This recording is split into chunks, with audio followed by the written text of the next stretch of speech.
ऋणविमोचन नृसिंहस्तोत्रम्। देवता कार्यसिद्ध्यर्थम् सभास्तम्भसमुद्भवम् श्रीनृसिंहम् महावीरम् नमामि ऋणमुक्तये।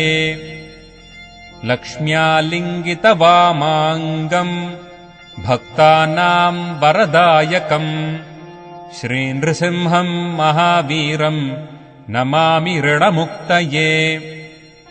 आन्त्रमालाधरम् शङ्खचक्राब्जायुधधारिणम् श्रीनृसिंहम् महावीरम् नमामि ऋणमुक्तये।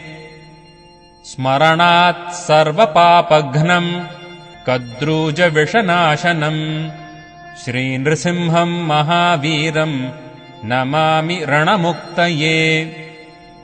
सिंहनादेन महता दिग्दन्ति भयनाशनम् श्रीनृसिंहम् महावीरम् नमामि ऋणमुक्तये। प्रह्लादवरदम् श्रीशम् दैत्येश्वरविदारिणम् श्रीनृसिंहम् महावीरम् नमामि ऋणमुक्तये। क्रूरग्रहैः पीडितानाम् भक्तानाम् अभयप्रदम् श्रीनृसिंहम् महावीरम् नमामि ऋणमुक्तये।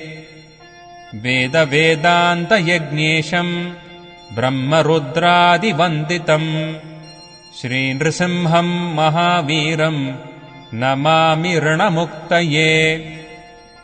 य इदम् पठते नित्यम् ऋणमोचनसंज्ञितम् अनृणी जायते सद्यो धनम् शीघ्रमवाप्नुयात्।